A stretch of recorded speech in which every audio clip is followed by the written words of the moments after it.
Have you ever felt like you did everything right? You behaved. You stayed quiet. You got good grades. You tried not to cause problems. You became the good son, the good daughter, the one adults praised. But somehow, it still didn't protect you. It didn't protect you from feeling invisible. It didn't protect you from feeling unloved. And it didn't protect you from growing up with a quiet, persistent belief that no matter how hard you try, you're still not enough. So the question is, why didn't being perfect save you? Stay with me, because once you understand the psychology behind the good son or daughter syndrome, you may start seeing parts of your life and your relationships in a completely different way. But before we go deeper, take a moment to like this video, subscribe to the channel, and turn on the notification bell. These videos explore the hidden psychology behind family dynamics and emotional patterns most people were never taught to understand. And if this topic resonates with you, you won't want to miss what comes next. Now, let's begin. The good child is often admired in families. They are the responsible one, the mature one, the one who doesn't talk back, the one who follows the rules. Teachers love them, relatives praise them. Why can't you be more like them? Adults often say to other children. But behind that praise, something more complicated is often happening.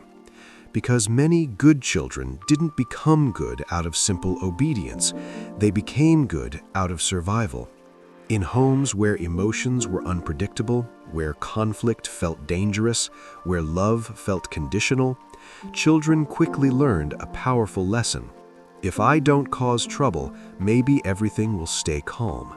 So they become careful. They monitor their tone. They hide their feelings. They avoid disappointing anyone. And slowly, the child learns something even deeper. My job is to keep everyone else happy. This is where the good son, good daughter syndrome begins. Psychologically, this pattern is closely tied to people-pleasing, hyper-responsibility, and emotional self-suppression.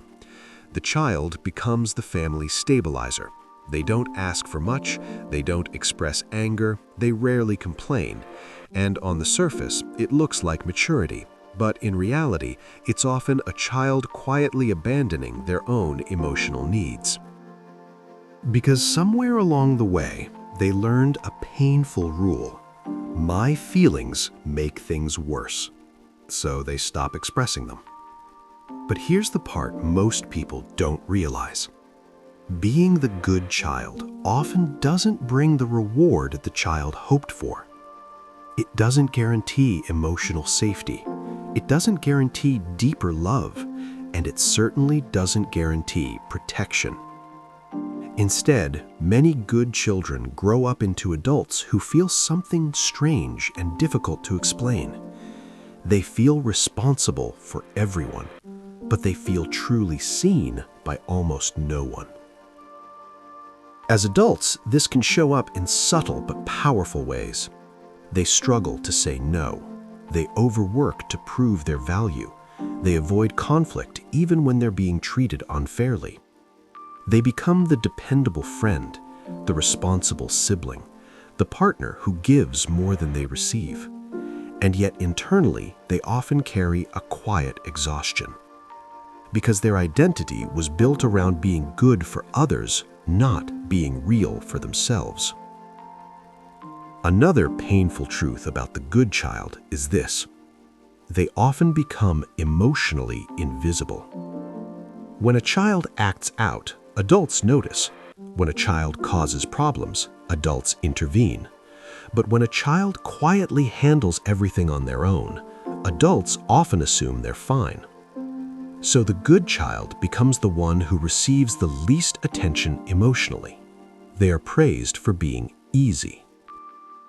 But they are rarely asked how they actually feel. Over time, this can create a deep internal conflict. On one hand, the adult still wants to be good. still wants to make people proud, still wants to be dependable. But on the other hand, there is a quiet part inside that feels neglected.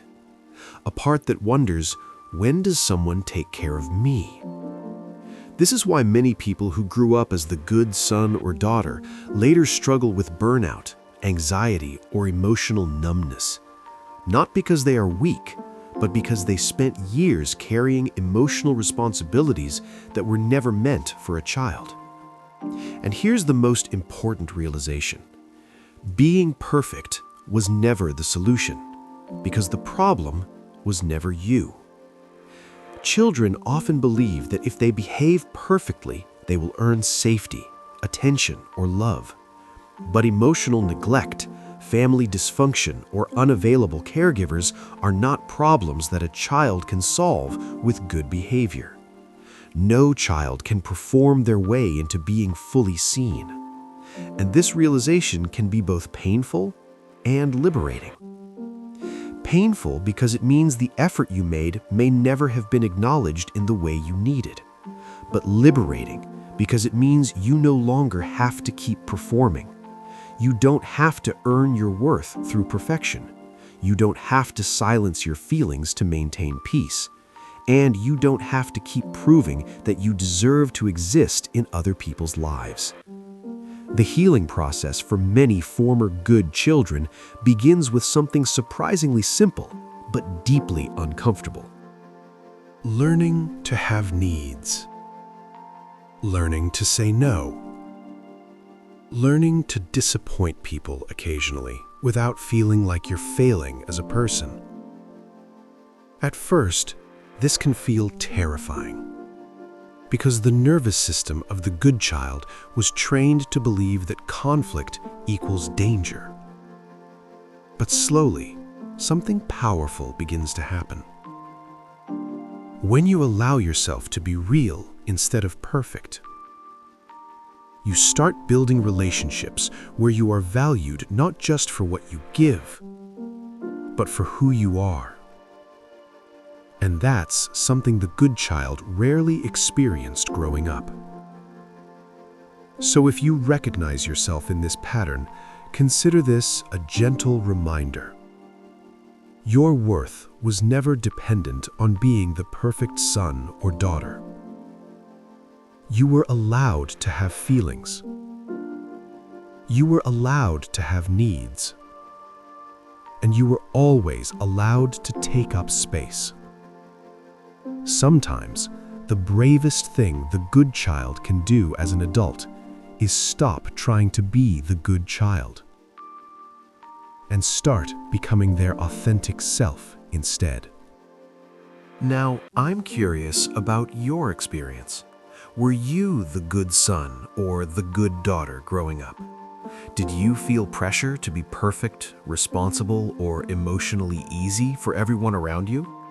Share your story in the comments below. Your experience might help someone else realize they're not alone. If this video helped you understand something about your past, consider sharing it with someone who might need to hear it too. And if you want to explore more psychology topics like emotional neglect, family roles, trauma patterns, and the hidden dynamics that shape adult relationships, make sure to subscribe to the channel and turn on the notification bell so you don't miss upcoming videos. Thank you for watching. And if this topic resonated with you, you may want to check out the next video on this channel, because sometimes the patterns we thought were personality traits were actually survival strategies all along.